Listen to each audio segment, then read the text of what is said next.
smoke room. Last time we did this, we finished Nikolai's route, and that route obviously gave us a look into the lives of the mine workers and how fucking horribly they were treated in the early 1900s. Which I'm pretty sure it was around like the 40s when they actually shut down the mine.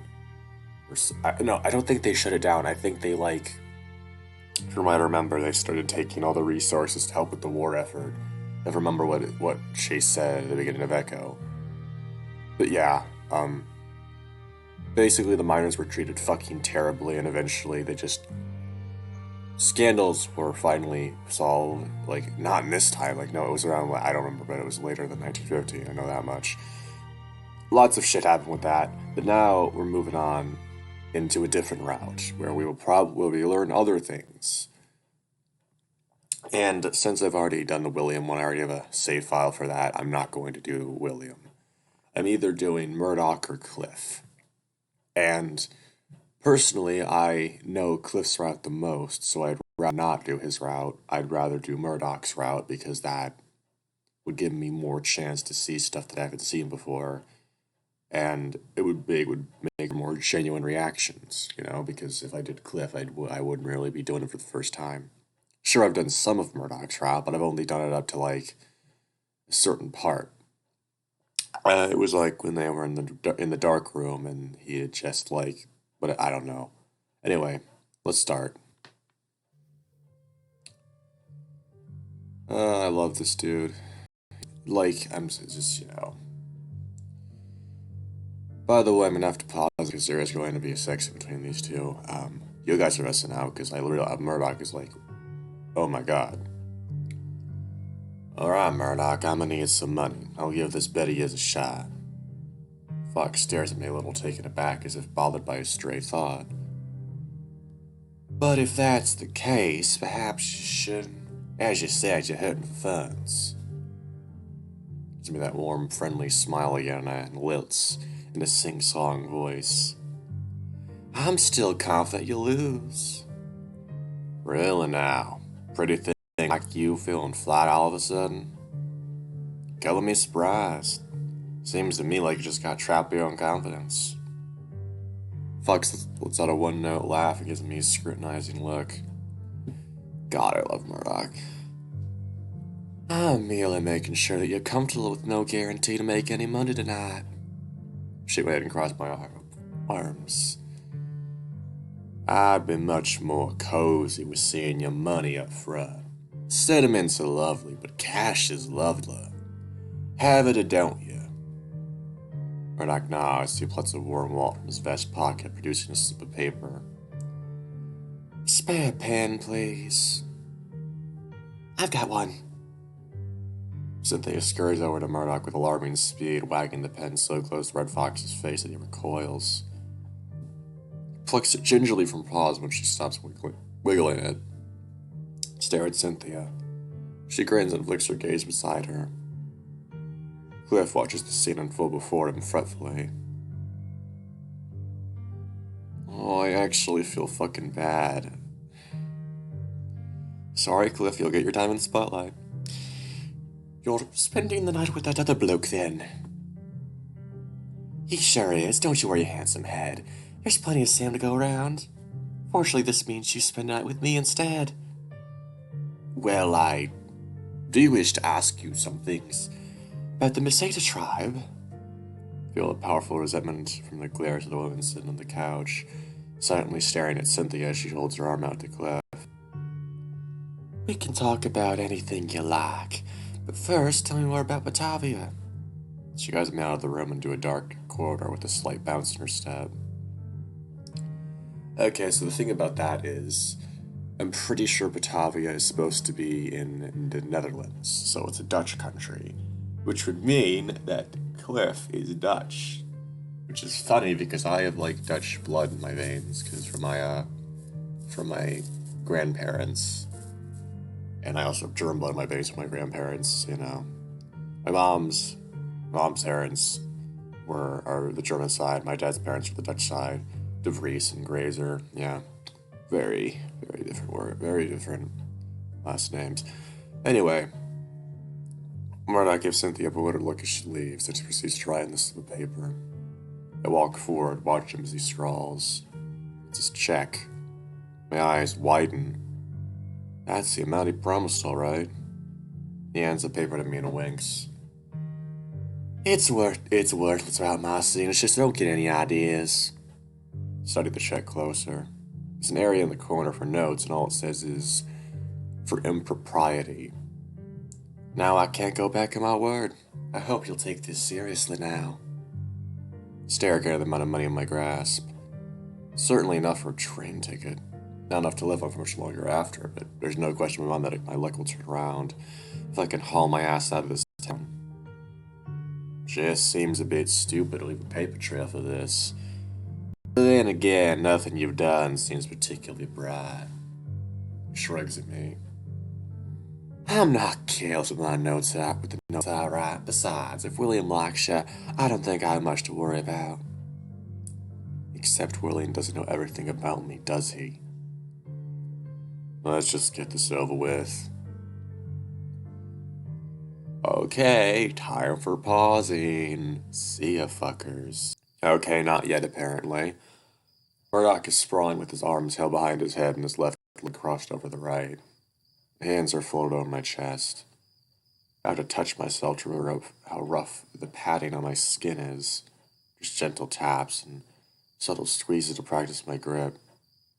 Oh boy. Murdoch tilts his head and wrinkles his nose. See, something wrong? Nothing in particular. Sorry to say something fancier. This is where I sleep. Also happen to where I fuck. Red Fox lies back, frowns, and turns his head to give me another look.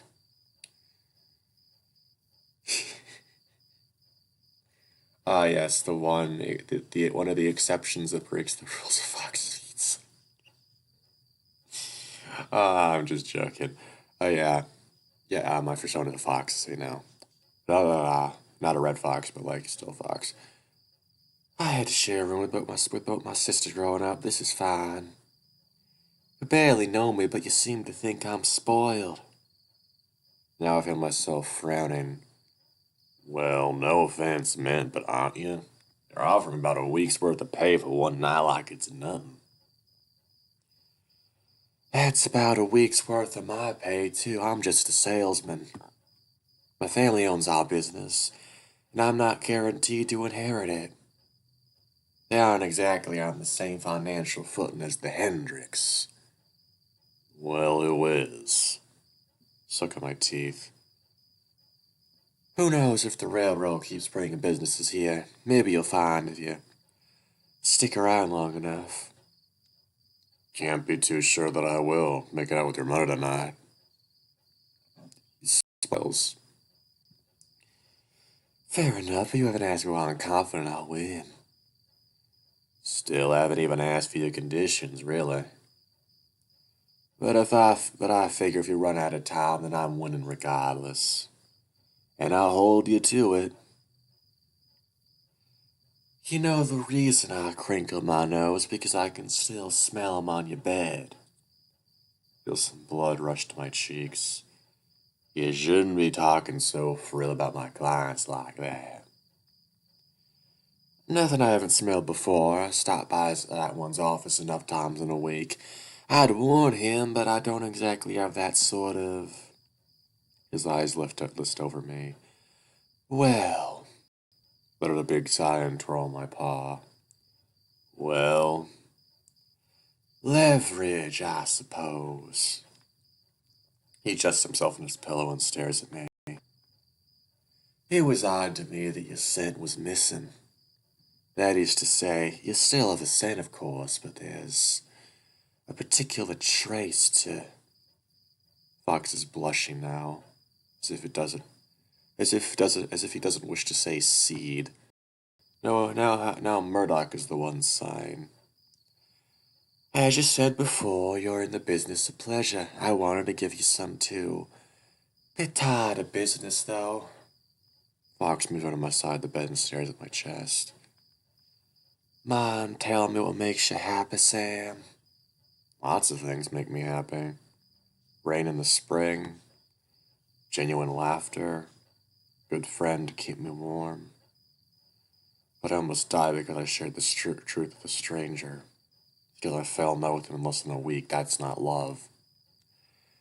And you don't get to know that. Especially not if you're helping William. I'm not a bad cook, I've been told. But mostly pace, quiet, money, fucking. And do you get to do much of the last one? The way you like it, I mean. One of his dark pauses resting on my leg. Usually no.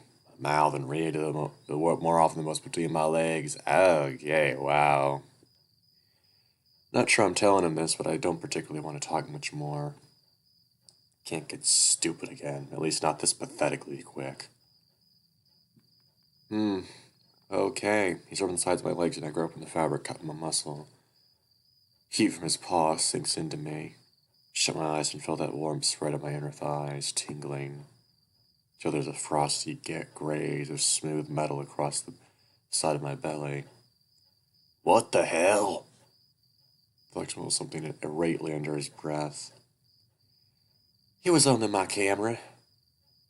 Glared into the fox's little black box that's slung around his neck. Seems to be staring back at me with one glimmering black insect eye. I feel sudden crawls under my skin. Look down at my paw, expecting to see a fly or a gnat. What I see is a hairy blonde tarantula. Drooling fangs. Black eyes shine in the light of the oil lamp. Can't help but yowl. Fox's ears splay back as... Oh my god. I swear, I fucking love the expressive sprites. They're so good. Fox's ears splay back. His chest heaves quickly from the sudden noise of my yelp. He's holding his ears as if they've been damaged. What's wrong? What happened?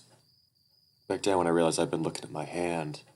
Wiggling my digits, seeing there's 5 of them, but I let out a huge breath of air. Thought I saw a tarantula. But I was a breath of relief too. Your scream is awful. Big guy like you is scared of spiders? Get out of here.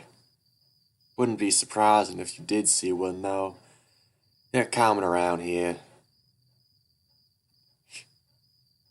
So this is why Chase is deathly afraid of spiders, I see. Ah, that's funny. I say as if I haven't already, read this part before. I wanted to yell that spiders don't bother me. But they do when my hand looks like one. What's wrong with me? Touch the side of my head, feeling my scab beneath my fur. Just another selling point for this place. Anywhere with the right people can feel like home, you know. I'm sorry the camera set you on edge like that. Why are you still wearing that damn thing? Forgot to take it off is all. Bad habit. He fusses with it, removing it from his neck and placing it on a end table. Do you understand the amount of sprites I would have to... it's so impressive. Sorry about all that. Most folks around here don't ever allow me to take photos. It's pretty precious to me. Plus, it ensures that I'll have something people around here will always need.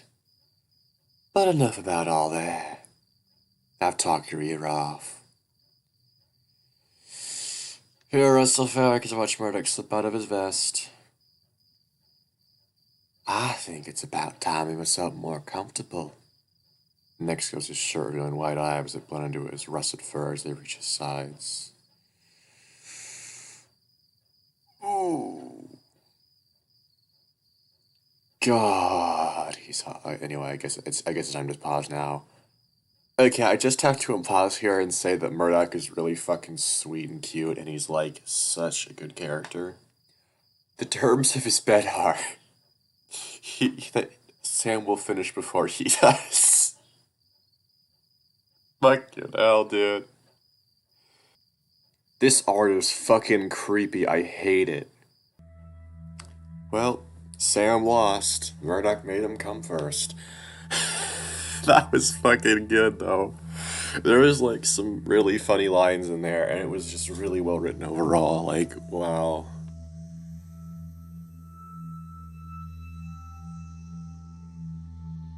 It's barely daylight when I open my eyes, but the golden light is flooding into the room all the same.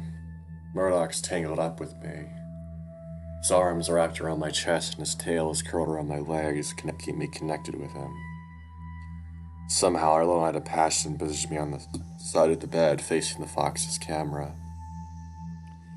My hands are on it before I know it, touching each piece, feeling its hooks, buttons, and latches. One of them swings loose beneath my thumb. There's a soft clicking sound as the back tries to open. Stiffen and hold it shut. The heavy breathing of the fox against me lets me know he's still asleep. Think about pictures. Remembering how the film has to be taken out in a special room, or else all the pictures get ruined. Then I think what the fox said the other day, that these pictures are probably useless. But what if they aren't? I swallow my own spit as I lift my digit from the back of the camera. Opens again with that soft click. I hook 2 claws inside it and pull, tugging what feels like a spool of thread. I can't see without getting up, but I know that the light of the window should be flooding the inside of the little box. Murdoch's breathing still hasn't changed, thankfully. Find the latch that I had moved before and fumble with it until I hear it click back into place and feel the back of the camera shut securely. Smart whores live longer. The fuck is this, Game of Thrones? Excuse me? Ain't that what you said, William? Murdoch's snarl leans on the side of my neck and bears itself there. Hope for a second that the film I just ruined weren't too expensive, and I remember that I owe this cock a week's salary that I ain't got, and I feel less bad. Feels like living is the only thing that separates me from the abyss that's waiting for me, so I'll do what I need to do to suck on air a little while longer. I don't particularly want to face today knowing that I'd lost Murdoch's bet, but at least he's soft. I close my eyes for a spell. Then I feel myself opening them again. Oh, you're back in the mine, aren't you? Oh, no, you're not. Okay. My body's warm, my brain feels foggy. Beams of light shine through the wooden slats of the windows, revealing dust motes and causing my chest to shine. Murdoch is half dressed, leaning against the wall by the window, staring outside. Rustle with the colors in his ears flick. He turns to me, then speaks in a low voice, close to a whisper. Good morning, Sam. The ride's gone, at least for now. Wipe some of the dried spit from the side of my mouth and lift my arms into a stretch. William keeps things clicking. Fox turns around again, his paws trailing the edges of my curtains as he peeks through the slats and hums. For now, perhaps, but that reminds me. Murdoch soles in the balls of his feet and saunters toward me. He crouches beneath the bed, brings out a wet rag and squeezes it. Sound of the water hits the bottom of the metal pail I can't see. I asked one of the girls to bring some water so we could freshen up. He sniffs the rag. Orange, that's nice. Dunno if they should call it that. You're orange as hell and you reek. Can't help but smile my own dumb joke. You're right, I do smell like you. We'll have to do me next. Arms up. He comes closer, but I swat him away. Excuse me, what do you think you're doing? We can't go outside smelling like one another. Course we can. I've washed myself in my life. I'm not an infant. Hey! Puff air at my nostrils as the wet scented rag pushes deep into my sides. He's going to my underarm first, using both of his hands. Close my eyes, easing into the scrubbing noises. Feels my other arm out, I can feel his whiskers close to my skin as he washes me, leaving the skin beneath my fur cool, feeling crisp. Now it moves to my chest and my belly, then lower. Tense as he applies warm water to my balls, washing either side of them with a rag over his cupped paw. Hurts to get hard again this soon after a night like that. and after waking up with morning wood. Thankfully, it doesn't linger anywhere for too long. He washes the outside of my sheep with soap and the citrus water, then quickly pulls it back to get inside. Job is quick and thorough, a bit different from all the slow and sloppy teasing he did last night. Washes the rag again, wrings the water out, then brings it close to my... Now hold on, flexes me a look. You put your tongue in mine last night. I did, and that was you, but this is me. There's no need to fuss. Hygiene is important for any circumstance. You'll feel better throughout the day. Fine, do it. Grit my teeth as he swabs me, sending shivers up my spine.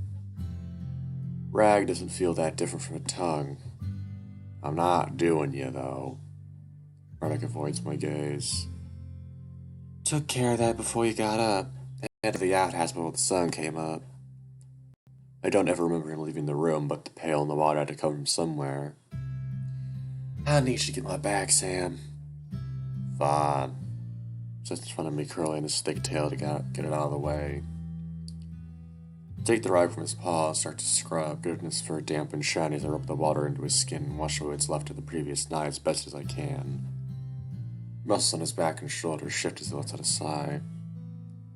Front two, please. Grabs my wrist at the top of his waist, where his fur is coarser than the rest. I scrub in small circles in the same way he did my back. Leans into me and I see the slow curl of his smile play up his features. My parents are usually smaller than me. This feels nice. Partners, Jesus, fucking hell. Whatever. Plenty of folks are bigger than me around here. I'm more used to musicians, clerks, the occasional accountant. It's nice to be with somebody who knows how to use all their body. And got strong legs and shoulders. Got those lifting boxes and moving equipment, running to and fro, off in the same routes and same paths, every day. But at least I get to see those things in new context every day. Funny thing about taking pictures of the same places, they're never the same. And people never stay put themselves either. Everybody keeps coming different. They're always changing even after you blink. Happens so suddenly that most don't notice. Sometimes I think you can only catch it in the rapid repetition of many photographs. I guess most folks would start to notice those things if they work with photography all the time. Murdoch shakes his head. Usually when you're sorting through the products of a shoot, you're going to look through as many shots as you can. Strategically, you select the ones that are the most flattering for your customers. But I tend to get a little too lost in the weeds, so to speak. The entire shoot from the beginning to end interests me, not just the most appealing pictures. There's an art to the passage of time that pictures can capture in ways drawings can't. Some folks refuse to have their photo taken because they believe that a picture can steal a person's soul. That line reminds me of one of the lines in Selma. Indians believed cameras would take their souls or something. Yeah, Selma's a really good game. You should play it or watch it. I don't know. And if you think it's boring, please fuck off and don't leave out my video because I swear to fucking Christ I will eviscerate you in the comments. It's not boring. You're just a dumb motherfucker to understand it. Begin to wonder if this man prays. You believe in souls, Murdoch? That terrible migraine feeling is back. For me, the fox's expression changes. Oh, it's really sad. But it's gone as soon as it arrived. Murdoch's eyes are closed, and his sunny, soft smile. The fuck? And his sunny, soft smile curls a little tighter as he leans back at me, happy and content.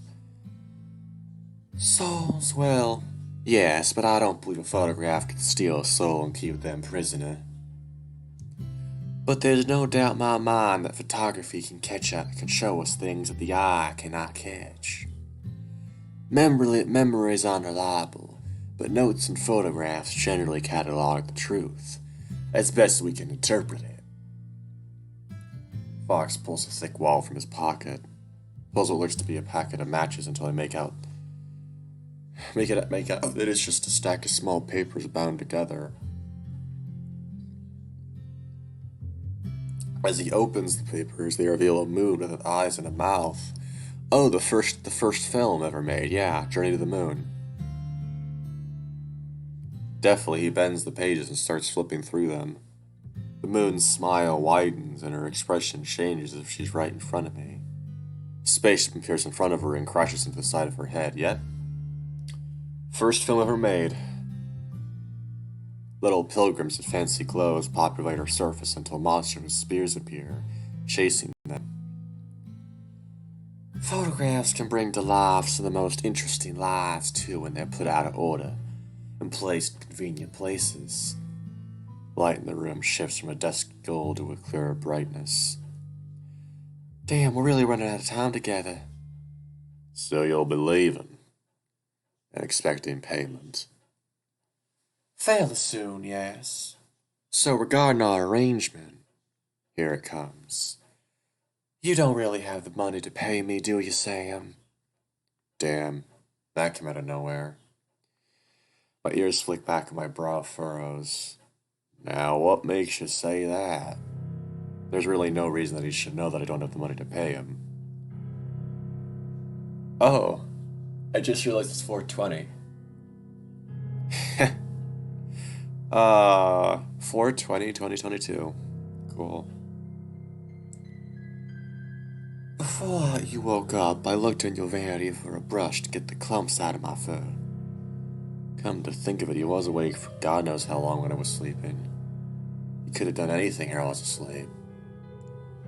Thought it would make sense to look there when I stumbled across your wallet. Snooping around, messing with my things. I remember that you said you needed the money. I'm ashamed to admit it, but I did peek. You're utterly broke. He keeps bringing up William. They work together pretty often, don't they? If he could smell William, maybe he could smell old blood, too. Maybe William asked this fox to prod me for information. Just like how he asked me to look into the miners. He asked... what? Right, okay. A dark thought crossed my mind as I stare at my hands still touching his shoulders. That's part of why I was a little hesitant to make the bet in the first place. I could easily wrap my hands around his neck entirely. Probably wouldn't be very difficult. But you and your friend egged me on, almost like you were getting a rise out of the gamble. Snap it. A fluffy snack can make it seem thicker than it really is. I already have to face eternal punishment for killing one man. What's another? You wouldn't be able to feed yourself if you pay me as you win. I'd be strong enough to break his neck pretty clean like. I don't want or need any money, I just wanted to prove a point. Flinch back to reality. And what sort of pawn is that exactly? That you should strike a balance between your life and your work. You should work to live, not the other way around. You don't think I know that? From my back bristles. Saying you don't need money isn't just ridiculous, it's downright suspicious. Don't preach to me about living. Every soul needs money to live. That's the bottom line. Then work for me if horn is enough. For you? Doing what and how much? General odds and ends. I have to admit something to you, Sam. My family runs me ragged. You're one of the strongest looking men I've seen in a while. And you're, well, like me, so to speak. I need help. I can't give you anything permanent immediately, but we could both gain something from it. I can make sure it's a comfy supplement. I don't really need much. Murdoch gets out of bed and begins to dress himself. $7 weekly if you show up and do the work. I sit and I process that. That alone would double my income. Feels a little too good to be true. My bottom line is that I have people who I can't disappoint. Help me do that and I'll help you build your savings. I don't really know what to say. You could start with thank you. Fox messes with his fur, looking in my vanity mirror and gives himself a disapproving look. It would be best to wait for me to leave as opposed to arriving at work with me. Slip out near noon. Red's General Store is the right place. Fox smooths down his fabric and he adjusts his tie. Well, I suppose I'll see you in a few hours if you're interested. Thank you for giving me a chance. I hope you'll allow me to give you one too. Sit by myself in my room for a while. That's a lot of money to offer. And it would mean that I'd be seeing him during the day, in public. A proper job with proper work in the daylight. I want to do goddamn cartwheels. But my hands wanting to shout, wanting to bounce, and I thank God above for this. I want to cry tears of joy. Daydream about hopping on my vanity, kicking the glass, and just shatter it to pieces I sing a jaunty tune. But then, I look at my hands. I really could have broken his neck. Shame washes over me as I place them over my lap. Cynthia would tease me for behaving this way after that sort of news. Now's not the time to sulk. Now's the time to get ready. I had to ask a few townies how to find it. Red's General Store. Certainly big, but the outside of it is cluttered with crates and boxes. The glass windows are covered with hanging odds and ends and racks of jam, ointments, candies. The combined sense of cardboard boxes, old wood, and camphor hits me as I enter through the front door. Oh shit, is this Murdoch's dad? I didn't have a Sprite before, that's why I'm kinda wondering. How else could it be, you fucking idiot? A willowy male fox with wispy graying fur and a harsh expression regards me with half-moon spectacles. And holds a paw before I can speak. So you're the new help, ain't you? You match the profile. Sets me on the shoulder. Good to see you. Good to see you have some meat in your bones. The hell do you eat? Blink. Hungarian, sir. Old Fox laughs greedy. Bring some of that good stuff, my girl and my boy. Skin and bones, all of the younger one could lay him off. Younger me could lay him off fat. Not sure how I'd fare against you, though, big guy. He's social. So you must be red, then. Grayer these days, but yeah, I am. Alfred's a bit of a mouthful. But I suppose you call me boss to keep things simple. I'll be happy to choose but I suspect you're running everybody sooner or later. Yeah, I figure I'll manage. Here, bright and early. Flinch, hearing Murdoch's voice before I see him. Morning, Murdoch. Call him, sir. We like to be formal around here. Fox smiles and Murdoch nods, expressionless. Follow me, please. Turn to see if there's anything left to say, but a new customer takes his attention, and he's torn away from us. Murdoch leads me to the doorway arch with an open curtain that leads to a back room. Excuse me. Your pa's just as talkative as you. Happy in this business and mind that be careful when speaking to my father. His moods flip like a switch. Best to avoid them unless absolutely necessary if you don't want to make trouble for yourself. You don't seem too bad. He is when he's in a good mood. Be glad for that. Raise my paws and arch my eyebrows defensively.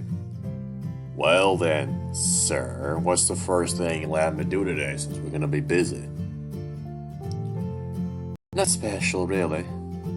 Goes up his camera proudly. Oh, that's really cute. First thing we're gonna do is develop these pictures for William. That is a fucking cute-ass smile. He's just, God, he's so cute. Feel the fur in the back of my neck prickle. Is everything okay, Sam? Yeah, of course. It's just that I've never done anything with photography before. Are you sure you should trust me with such an important job? It would be a shame having happened to your photographs. Worry less. I had to learn these techniques when I was 6 years old. You might not pick up anything instantly, but you will in time. Plus, I'll be doing most of the work, so any big mistakes will be on me. Come along. Begrudgingly, I do. We follow straight ahead along the wall until we arrive at a small door beneath the stairwell. Murdoch opens the creaky door. I expect a small, dingy closet filled with cobwebs. But as I enter, Murdoch flips on the switch and I'm bathed in low red light. I notice the room is a lot bigger than I thought it would be, albeit narrow. Okay, can I just explain how fucking awesome this is? The fact that they, tinted his sprite to match the light yeah, that's fucking based. The whole room is like a galley kitchen with counters on both sides. Only one of us can walk each way at a time. The wall has sloping strings tacked to it. Rows of photographs, at least 100 or so, dangle from strings attached to clothespins.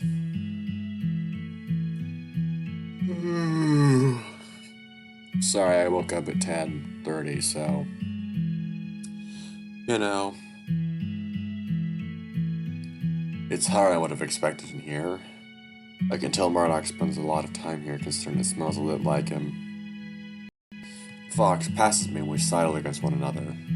Due to the size of the room, it can't be helped, but he looks away sheepishly as he passes. The first step is the most obvious.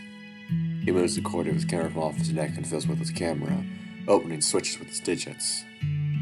We have to free the film. Fox winds the knob on his camera, then plucks 2 spools from it. Then we have to develop the film. That means you have to put in a tank to immerse in chemicals before it gets exposed to light, or else the film will turn completely black and we'll lose our image. Some things just ain't meant to be, I suppose. Sorry you have to go without this trouble for nothing.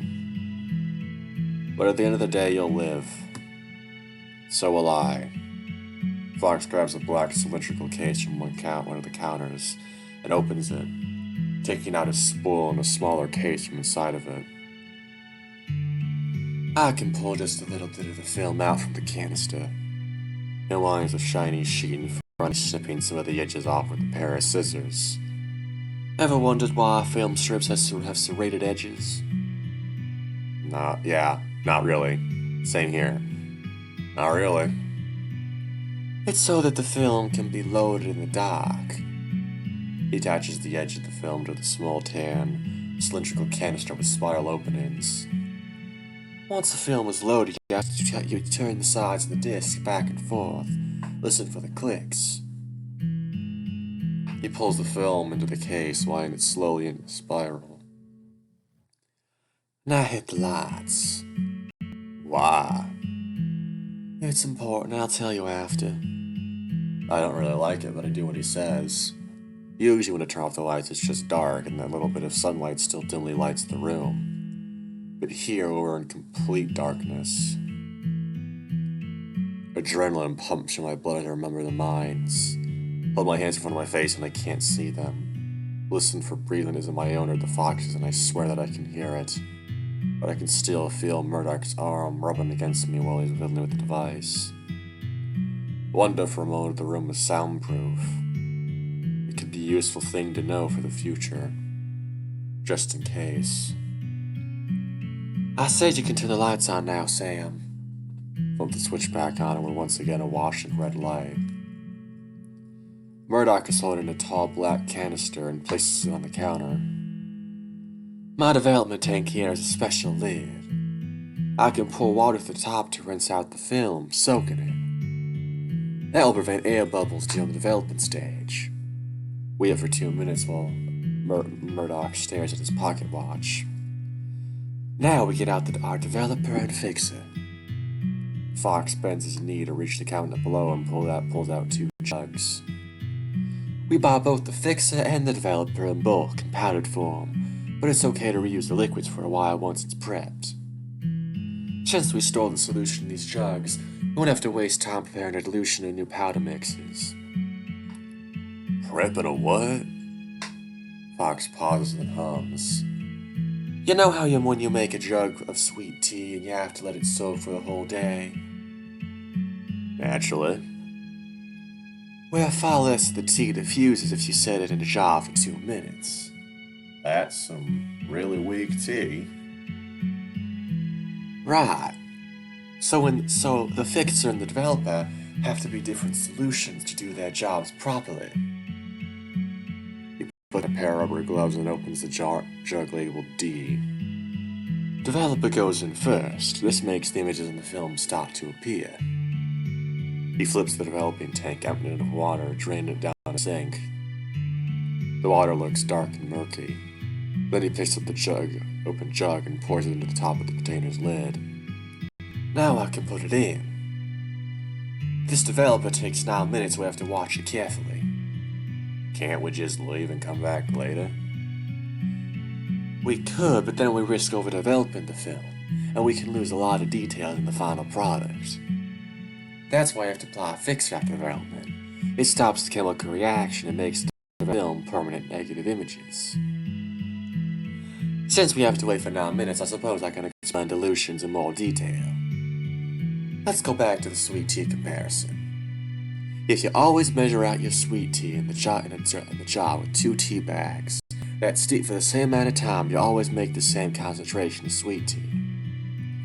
But if you pour that same amount of tea into a glass that's 200 milliliters, fill it up halfway to the 100 milliliter mark, and then fill the rest with water to the 200 milliliter mark, you have made the tea half as weak.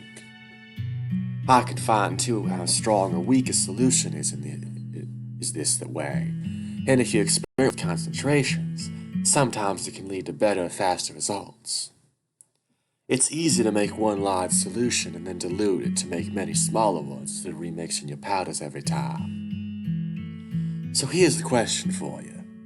If I did that dilution process to sweet tea 3 times, what would the concentration of the new solution be compared to the first one?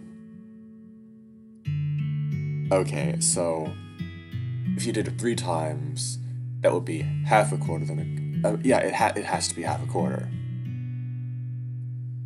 You're getting it. Fox checks his watch and waits a little. Now that it's been around 9 minutes, we can put in our fixer. Carefully tips the development gainer back into the jug labeled D. Just remind you that we can keep reusing a lot of these chemicals for a while. Now I repeat the process with the fixer solution. After that, it's one last rinse of water and our film to let it dry.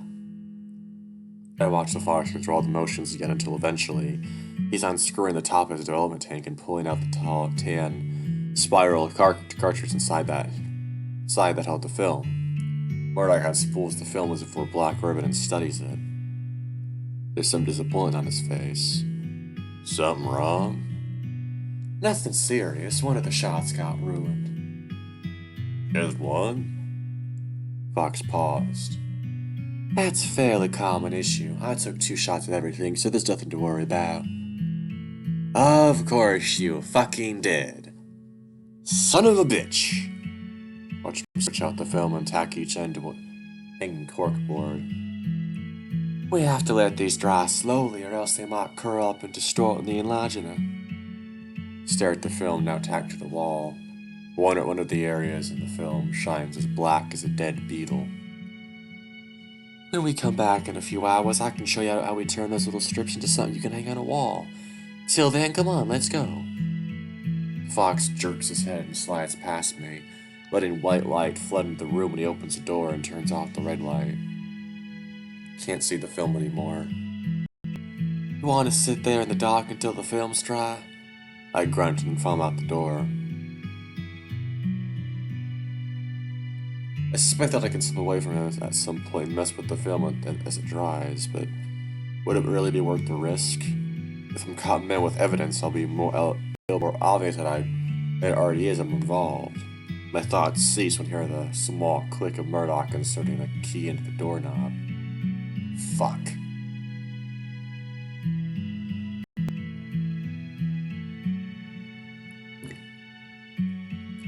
I wonder what we'll find in those pictures. Fox gestures and I follow and walks away briskly. I have to speed up my gait and keep pace with him. Sometimes a picture captured with the naked eye doesn't. But maybe sometimes it doesn't. The fox's pace slows down a little. Perhaps they're just a small piece of a larger puzzle. And solving that puzzle is William's job, not mine. Tell me, Sam, are you feeling sociable? Not particularly. I love him. He lets out a one-note laugh. I don't see what's so funny. Well, I want you to meet him anyway. Ralph is our pharmacist. He's the one who relies on purchasing chemical supplies and medications. He's also worked for our family for half a decade. He can be hard to get along with, but his head and heart are in the right place. Make our way to the front of the store again. Alfred isn't there at the moment. There's a door behind the cash register that's slightly ajar. Ralph, I want you to meet somebody. A persnickety look. That's a fun word. That's a fun word. A persnickety looking rat pokes his head and looks around the door. You're out late. William had me errands for you to run. That's not the fucking Jesus. He stops dead in his track and he sees me. Hell's bells. He has an accent that's somewhat similar to Clip, and it's not quite the same. There's more of a twang to it. Murdoch, why is there a hole in this that fucking hell? Jesus. Murdoch, why? Okay. That's a right strange, isn't it? Murdoch was a harlot in this establishment. Not that I have anything against harlots, but goodness, we aren't open just aren't open yet. I blink and look toward the door. Murdoch looks about to punch, as if he just punched in the face. Name's Sam. I'm gonna be working here. I know exactly who you are. How you're from the hip, and you're one of the most sought after horses in town. Christ, Jesus. God. Ralph. He is going to be working here. He's strong as usher to the day laborer. That's a bit right strange, isn't it? You really think your mother will be okay with this? I don't care. She has enough control of everything.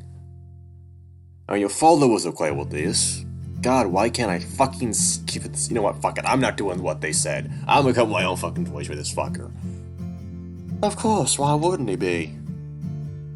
I mean the other thing. Well, the gobnobbling thing. Ralph. The prick tickling thing. You're being horribly rude. Jesus, what the fuck is happening to me? You're being horribly rude and unfair.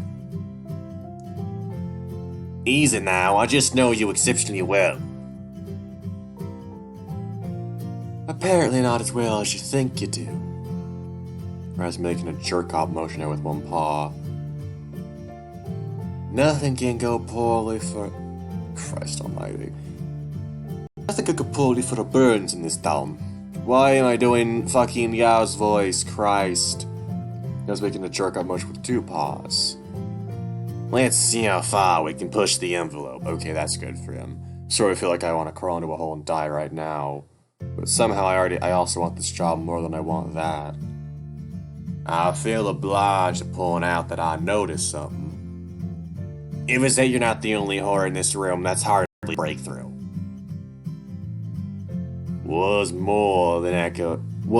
that Echo ain't that small. I ain't a blabbermouth. The only folks who tend to know where to find me are the ones who need me. So what does that say about you?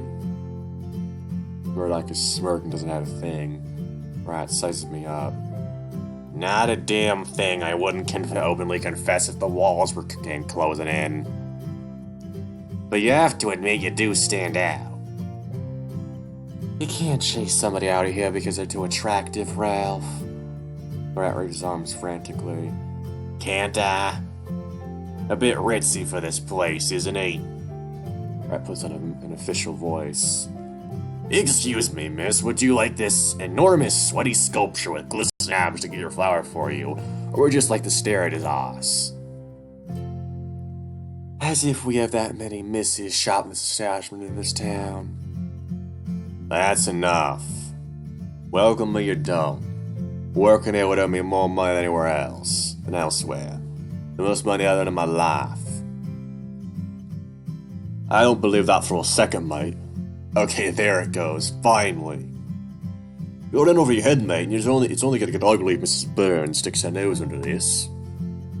If you're gonna make trouble for me, then I might as well leave. But not until I get that film.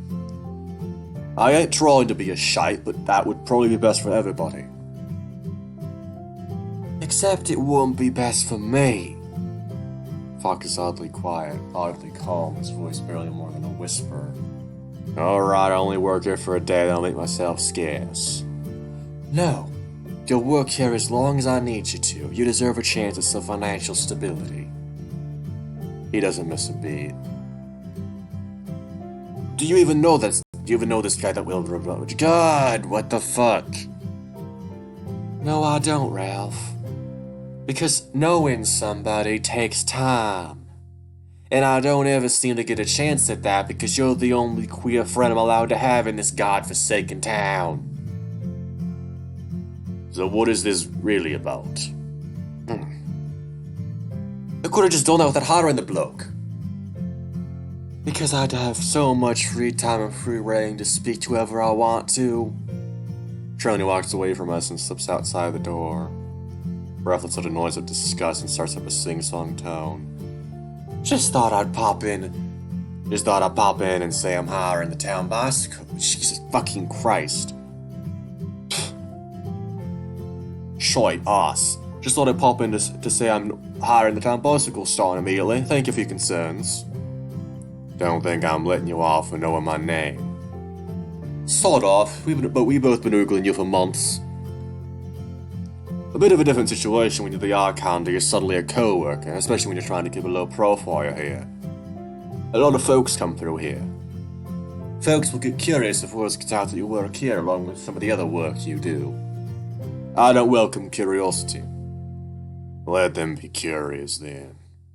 Whoring ain't the only thing I want to be good at, and a whore's gotta eat. A shame arse and dick on a proper diet, else you'd be out of my fur. Lord almighty, I really ought to throttle you.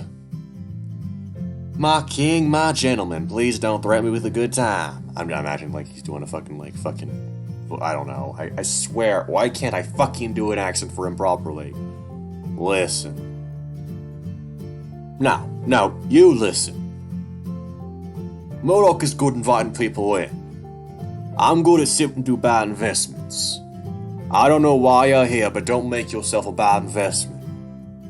Rat shooting me out of his office, giving me a look before shutting the door in my face. Jesus. I'm sorry about that. That guy hates me. He doesn't hate you, he's just an asshole. If he were anybody else, he would have made up a different excuse to get under your skin. He's the top person to test everybody he meets before he can trust them. That kind of personality can't be good for business. It isn't. But he's the drug expert, not me. So long as he's doing general sales, there isn't a problem. Hey, take a look at... Yeah. Both of us jump as Murdoch's father appears behind a jar with a jar of preserves in his hand. Why were all these jars of huckleberry jelly next to the huckleberry preserves? I'm not really processing this man's question. Were they?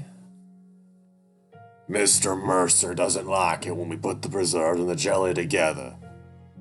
Aren't most kinds of fruit spreads placed next to one another? That's usually where I would think to look for them. No, I know, Pa. He doesn't like the seeds in the preserves, son. Yes, that's true.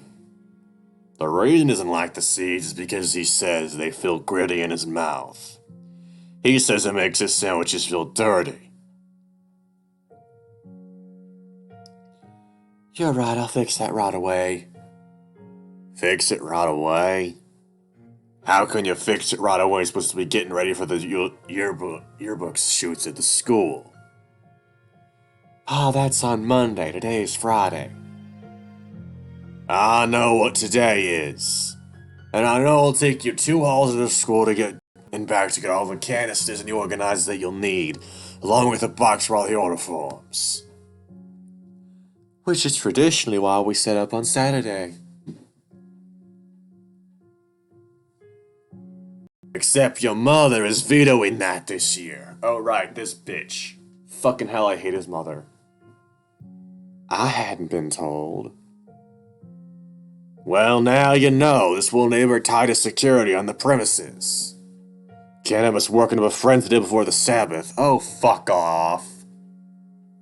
Fuck off with your fucking evangelical Christianity bullshit. I want to fucking punch you in the face now. Can't have us working on the Sabbath. Shut the fuck up. Setup has to be finished by today then. I can't imagine what would happen if I didn't tell you. Go on. Get him to help you with it, too. Looks at me, then back to the jar in his hand and sneers at it before disappearing behind an aisle. What was that? I'll go get the boxes we need. The school's about a mile away. We trot side by side, each of us carrying a heavy load as pebbles crunch beneath our feet. I check my wrist. Only 11. The sunlight isn't at its yet, but it's beaten down on me enough. It's 12:31 for me. Hour ahead, huh? Interesting. Sorry for the sudden trip. And for my pa being the way that it is. He organizes y'all's stock based on the preferences of one customer. He needs things to be a certain way. And he don't care if it makes no sense to everybody else. He owns the store, he makes the rules. Sounds like he tells you that a lot. Sounds like you're suddenly keen on sharing every thought. I'm sorry that was rude. Damn straight it was rude. You're fucking rude. Yeah. That was sarcasm, my friend. You're a fucking daffodil in the summer breeze. Fox pants. I try. Certainly feels like summer today. We hear the train moans in the distance. You ever been on that train, Sam? I've been on a train before. Probably not that one. I don't really keep track of the ones I've been on, more on where I'm going, where I come from. You just keep looking at the tracks is all. I shrug. Train tracks make me feel nostalgic. Make me think about the idea of going somewhere. But sometimes an idea is prettier than reality. What do you mean? That was the Starlight 65. You couldn't pay me to go on that train. You didn't seem like the superstitious type to me. You live in a place long enough, its baggage starts to become your wardrobe. Be it a curse or a magnet for self-fulfilling prophecies of accidents and injuries, I've heard more than a few stories about that train. My favorite one is the least believable. Oh? It's a ghost story of sorts. Or maybe a monster story. Folks have to ride that train at midnight, hopping into one of the boxcars. You stare outside the boxcar and wait for the train to bellow. When it does, you shout out your biggest regret. Has to be something that legitimately bothers you enough to work. You also have to say that you're sorry and mean it. If you look into the horizon and see a long cactus that's way too tall, you'll know that you did it right. Because every time you pack the cactus, you'll see it again, only it'll be closer. Until it's eventually so close it don't look like a cactus no more. Whatever it is, it never looks the same to people. But eventually it gets close enough to climb on board. At that point, you'll have to close your eyes or else it'll get angry. Violent even. But it will tell you if it forgives you or not, except it won't sound right. It won't sound like normal language. What does the story say makes it forgive you or not? Some versions say it depends on if you forgive yourself. Some versions say it's the weight of your sin that matters. But the simplest version goes, was it hungry? Sounds right for a demon. And that's just one of the reasons why I don't want to go on that train. You said it's just a story? I think all stories come from something. And sometimes believing something is real can feel just as bad as it being real. How much do you believe they're real, though? Believe what's real? You know, monsters. And not just the people kind. Things from hell that walk this earth. Murdoch sighs and purses his lips. I don't think it would be a stretch to say that there are dangerous things that exist out in the world that could cause us harm. That sounds like such a canned answer. I meant, have you seen one? A monster. If I ever have seen something that strange, I couldn't be entirely sure. Is he avoiding my question? I think I felt one before. Down in the mines. Murdoch stops walking for a moment, looks at me, opens his mouth to say something, then closes it again. Are you friends with one of the miners? Those words sound a little rushed. One, Nikolai, big guy, even bigger than me, has a heart of gold, too. The name's familiar. I think he played cards with William a few times. Big Badger? That would be him. But I haven't told him about this. Still not really sure how to talk about it. Just know I felt its breath. I won't ever say that something didn't happen to you, Sam. But that story's a hard sell. I know. About half an hour more.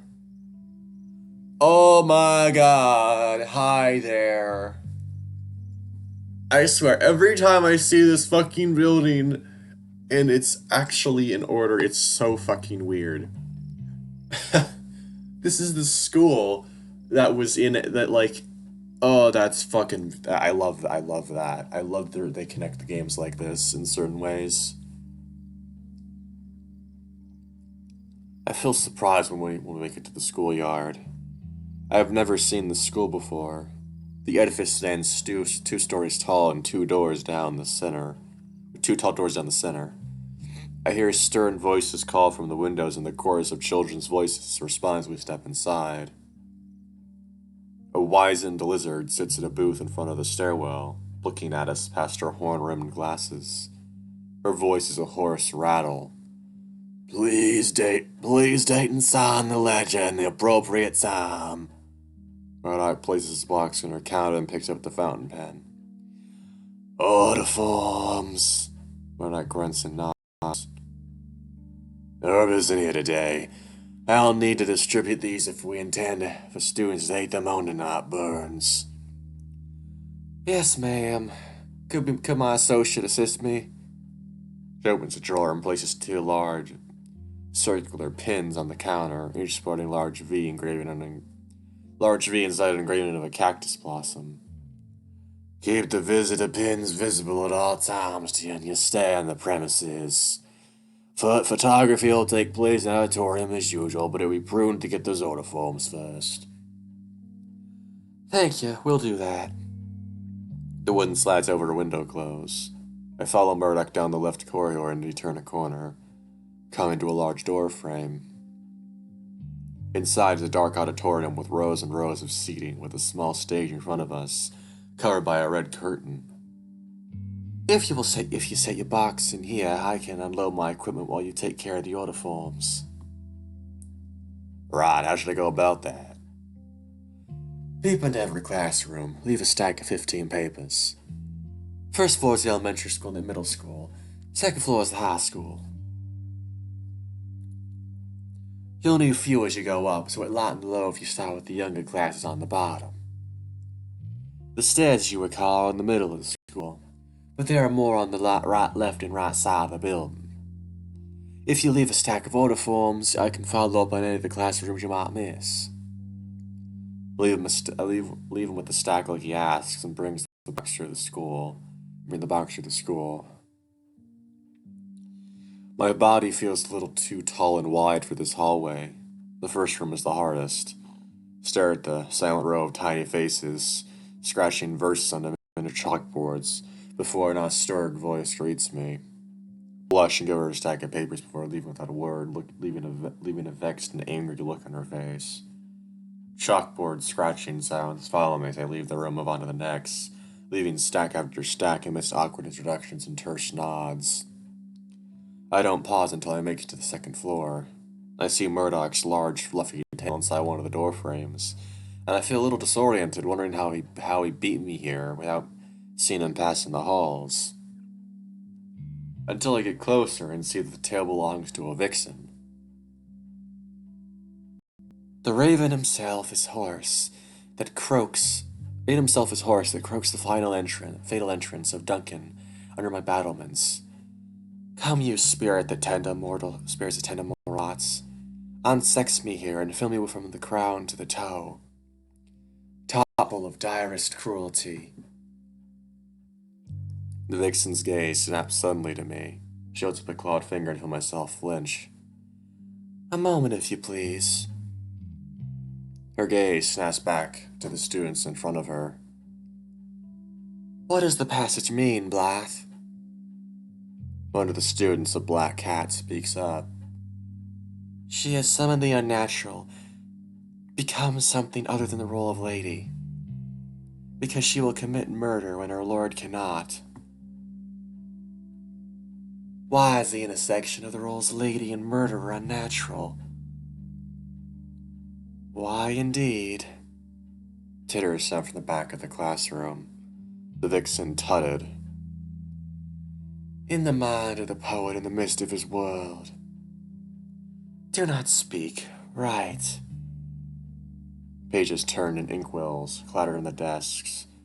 Vixen turned to me, smirking sideways when she saw the stacks of paper beneath my arms. My little brother is pushing his paperwork onto you. He hired me this morning. He's such a busy bee. But you'd think he'd have time to say hello to me himself. Especially after getting himself a helper. She looks me up and down and lifts her eyebrows. Might still visit. Left him to set up in the auditorium. And she smiles beatifically. But where are my manners? I'm Holly Burns. She turns to her class. And no, the rest of you may not call me that. Some of the writing stops, more tittering rings from the back of the class. I assure you'll become better acquainted in the coming weeks. But for now, thank you for the picture day forms. Picture day? When? Holly laughs, gives me an apologetic grin, and gently pushes me out the hallway, into the hallway, closing the door on me. I continue through the hallways distributing packets until I come to a large open archway. Then the library is full of shelves stacked to the ceiling and books. Another red fox sits at the desk in the counter in the corner. Round glasses too big for her face perch on her snout, and she peers at me from across the room with curiosity. Well, hello. You're someone new. Are you another one of Murdoch's relatives? But of course, he's my older brother. You came from the right. You must have met Holly, our sister.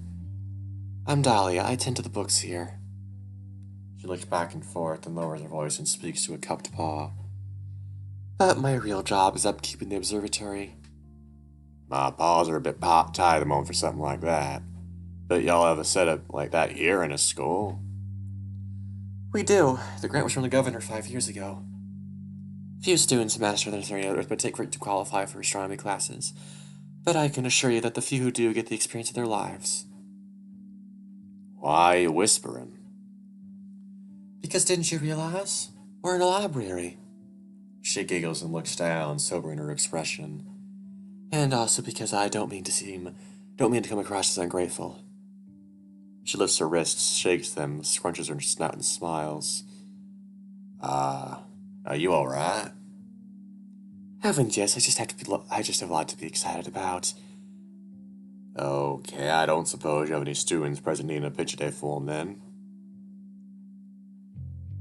You probably give one to all my students by now. But before you go, could you do me a favor and get a book for me? You may have to use the step ladder. Fine, where is it? She points to a shelf in the left corner of the room. The blue one, top shelf. The ladder attaches to a slider and makes a squealing noise when I put into position. The wood squeaks under my weight when I take the first step up. Careful, the ladder's old. Wonderful. Climb step by step until I'm at the top.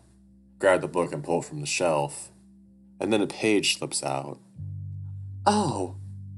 Shit. Scramble down hastily, squeak with each step. Nepal swipes the page on the floor and I open the book. But the parchment is different. As a child, hours of my life could pass me by, back when the poorest sock of men in creation could be called my brethren. As much as I hated them, they provided my nourishment. Huh. Interesting.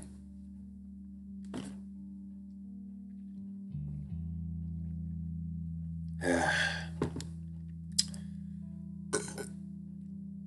fox is peering over my shoulder. Looks like there was some old student work between the pages. Poetry, how fun. I'm not much of a poet, miss, but I could probably do better than this.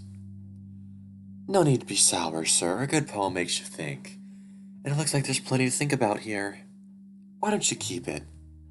Maybe you could study it and bring me back something better. But only if you'd like to, of course. Well, while I can't exactly share in her enthusiasm, I get the feeling that she'd be considerably disappointed if I didn't at least pretend to consider her wish. So I fold the paper and put it in my pocket. She covers a smile with her paw and walks back to her desk. She shoots me one last way before I'm back in the corridor. After visiting a few more rooms, my box of forms feels considerably lighter. I turn a corner and see yet another orange tail sliding just out of view. I pray it's not yet another of Murdoch's relatives, considering my capacity for small talk is already worn down already. But when I hear Murdoch's voice, I ease up. I apologize. I apologize. I really would have arrived earlier if I had been told we were avoiding the Saturday rush. I'm not upset that you're late. I'm upset that you couldn't put one and two together. Are you incapable of acting on your own volition without somebody telling you where and when to be? You're not some blogger to be pushed this way and that. I raised you to be more clever than that. This is true, but there are other things I could be doing at the store around town if we were setting up on Saturday like we had done every year in the past. Which leaves you being your father breathless every year. Those other things can wait. How do you expect to fulfill a management role if you can't anticipate the problem without being told to consider them? Do you struggle to tap into any sort of insight, or do you choose not to have any? Is it just too much effort, like joining me at church once a Sunday? Any other endeavors that are too much more important to you? There's just so many. Well, get used to it. That's never gonna change. But what should change is what you consider most important. Your footsteps. Who'd been listening around the corner? I seize up. Oh, fucking hell, I hate this cunt. The fierce gray eyes of a wizened fox with half moon spectacles turns the corner, sneering. And just who are you? Sam. Samuel is. He's the new hire. The Vic's nostrils flared as she looks me up and down. Strong, sturdy, big. Next to her son. Picking manual labor that's appropriate is the first thing you've done all day that doesn't embarrass me. Knowing you ought to preserve you dragged home some fanciful reedy-looking little thing. There's a glint of appraisal in her second eye as she studies me. I'll let you gentlemen get to it then, there's work to be done. Finally she strides away from us, disappearing down a corridor. I'd rather not focus on it. Doesn't say another word as we walk down the stairs. When we get to the auditorium, I can see there's a large constructed tripod, a screen, a flash bulb. We're done for the day. Are you sure? Quite. There's little left to be done here, but the quicker I get you trained on the enlarger, the better shape we'll be in on Monday. Murdoch opens the exit and warm, dry air replaces the cold, musty air of the auditorium. His keys ring as he locks up behind him and we begin our long trek back to the general store.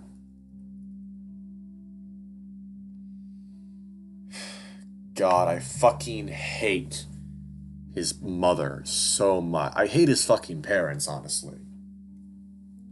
Fucking retarded evangelical Christians that seem to think that their son owes them everything just because they raised him. Fuck off with that bullshit. He doesn't have to give you anything, motherfuckers. You owe him everything. For bringing him into this world and then treating him like fucking shit. Just because he has ambitions that you don't like. You fuckers make me sick. Fucking scumbag parents that think just because their kid is their kid, they get to control their kid's life. Fuck off with that fucking bullshit. And fuck off with your Christianity too. Fucking evangelical Christianity makes me so fucking sick. I don't mind getting this much exercise, but the fox seems a little winded. We don't see Alfred or Ralph anywhere inside the store, so Murdoch gives me directly to the back of the store. He produces a small silver key from his vest pocket and opens the door under the stairs to the dark room. He enters first and turns on the red light. When I go in, the first thing my eyes catches the hanging film we had developed earlier. Murdoch does as well and snatches it from the pins. So I bet you can't help but wonder how we get from this. He was up this small, shiny strip film to this. He flicks a large piece of paper off the size of my head that has a dark, vivid photograph of the moon upon it. He brings the film to the far end of the room, to a counter where a large black metallic box hangs from a post grafted to a slab. Let me walk you through once, then you can do it yourself. This machine is called an enlarger. It's how we get from tiny film that fits inside of hand cameras to large pictures we can mount on walls. What the fuck? Wow, okay. I can feed the negatives, which is just another name for the film, into this cartridge, which can be put in and taken out in this slot at the top. I can turn on the lamp inside the enlarger to make light shine from the top and through the negatives to the slab below, which is called an easel. A blurry, distorted image shines on the easel. I can't make out any of its details. Can't make any of its details out. Wait, that was fucking Sam. Jesus, whatever. This knob on the side of the enlarger is called the focus. Turning this knob increases or decreases the size of a hole through which the light passes. This hole is called an aperture, and is covered by a glass lens. When you adjust the knob, a sharper image appears below the easel. I recognize it as a pickaxe I put into Jack's skull. Murdoch walks away from the enlarger, crouching, fumbling with a few jugs and wooden containers below a counter. He places 3 of these wooden containers on the counter next to the enlarger. Similar to film, we have to use developer, fixer, and a liquid rinse. He pours 1 jug labeled PD into the first tray and 1 labeled DF into the second tray. The third tray is just filled with water from the sink. Then he crouches again, taking out a stack of paper and an envelope. This is light-sensitive paper. It's been prepared with the chemicals to react with the light in an enlarger. He puts on gloves and then pulls one of the sheets of paper out from the envelope and places it under the enlarger. Then he pulls out a stopwatch from his pocket and winds it. Exposing the picture for different time frames creates different contrasts. With this paper and this enlarger, I've experimented and find I like 30 seconds of exposure. The stopwatch chimes, and he pulls the paper from out of the image. Developer begins the chemical reaction that shows the image. He places the paper in the first box, then rocks the frame back and forth gently, then sets the stopwatch again. He crouches under the sink to retrieve a pair of metal tongs. Just 2 minutes is all we need. After more waiting, his pocket watch dings again. Now into the fixer for 1 minute. And we rinse the photo off for 1 last minute. Now we can hang it up to dry. He places the photo of that pickaxe on the corkboard, clamping its corner with a clothespin. Now why don't you try one? Something sits very wrong about creating the evidence that could incriminate me, but I just nod all the same. Murdoch is sliding through the negatives, whistling to himself, but then his whistling stops. Huh. What's huh? I don't like huh. Could have sworn this one was exposed, but I'm seeing something faint. Slip a sheet of paper to the enlarger, please. I feel my own brow furrow out, but I listen. The paper feels sticky between my fingers as I slip it out of the envelope and put it under the machine.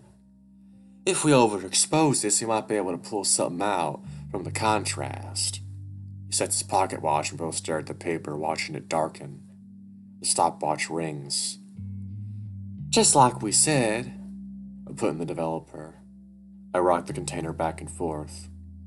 Heavier than I expected. The stopwatch rings.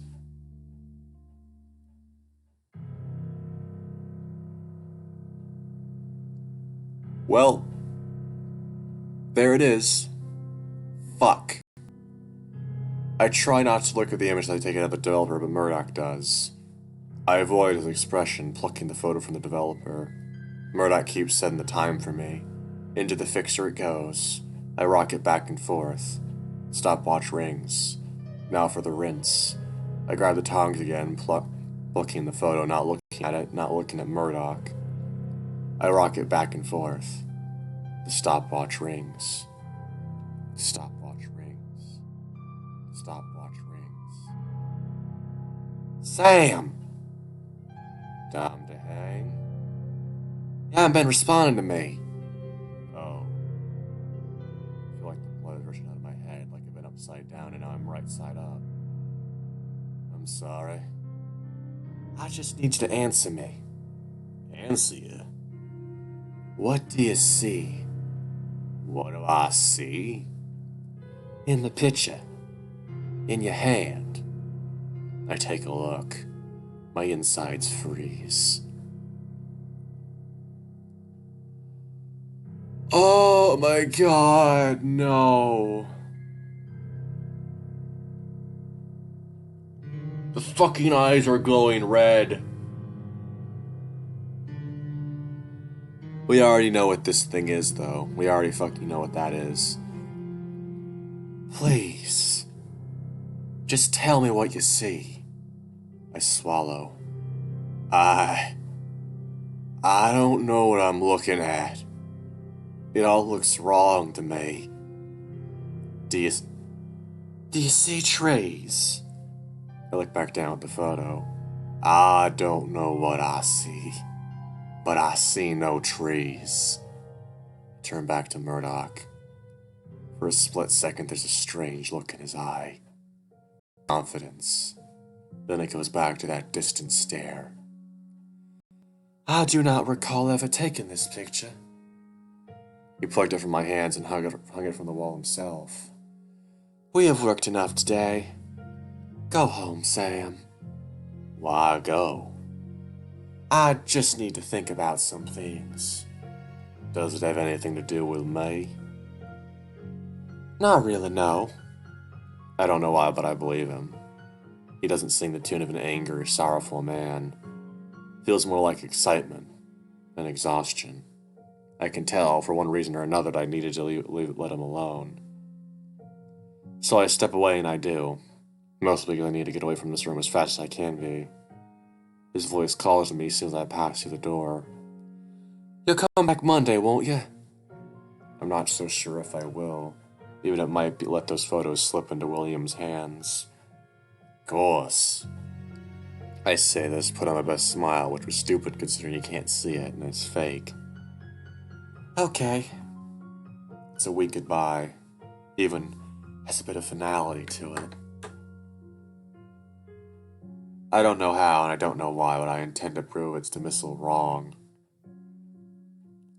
But for now, it's time to go home.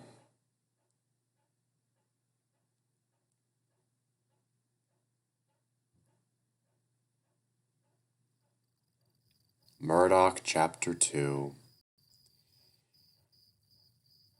Time to save. Hope you guys like this video, honestly. I mean, it's pretty good being able to do Murdoch Trout. Anyway, see you next time.